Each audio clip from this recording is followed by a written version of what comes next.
Everybody. Just wanted to share a few sort of preliminary thoughts about the reading that we're doing this week, George Orwell's Politics of the English Language. If you haven't looked yet, there's a PDF in your Canvas.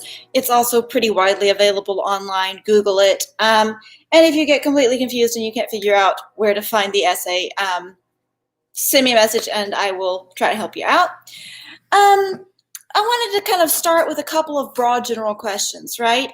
Something that I mentioned in the reading guide is that politics in George Orwell's essay is not really exactly what most readers in the contemporary United States tend to think of when they hear the word politics, right? Like his usage of the word word politics, gosh. His usage of the word is related to the way that we would talk about it, but the political parties that he is referring to are not the same. And to be honest, he's not really all that interested in party politics anyway.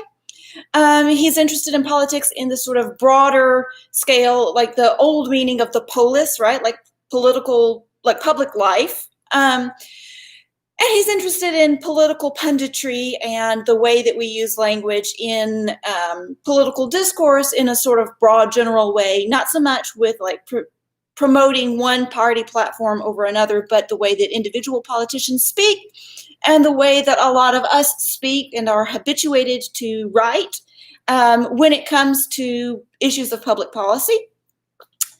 And he's interested in the way that the language habits that we have developed for public policy and for addressing some of the uncomfortable concerns of public life.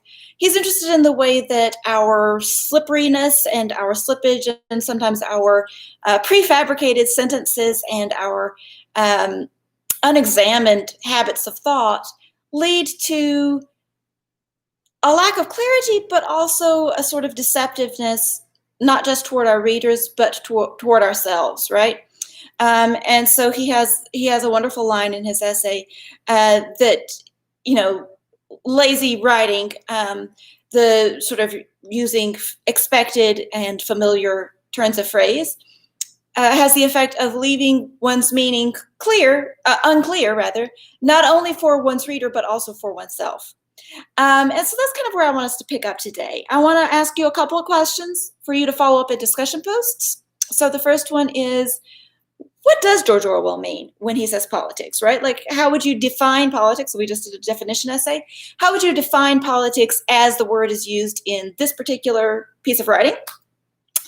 And then the second question is, what's the relationship between, let me phrase that question differently, okay?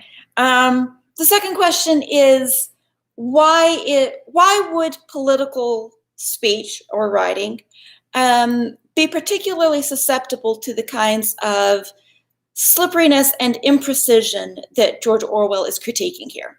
Okay, so those are the questions. I'd like to see you post your responses in the discussion thread. Be prepared to talk more about all of that as we move forward through the week. And in particular, be on the alert as you read through your own essays and watch the video comments that I left you.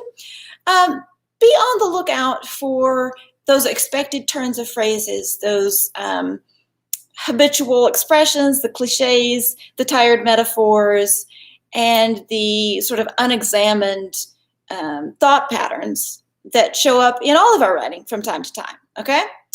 That's all for now. I'll talk to you soon. Bye-bye.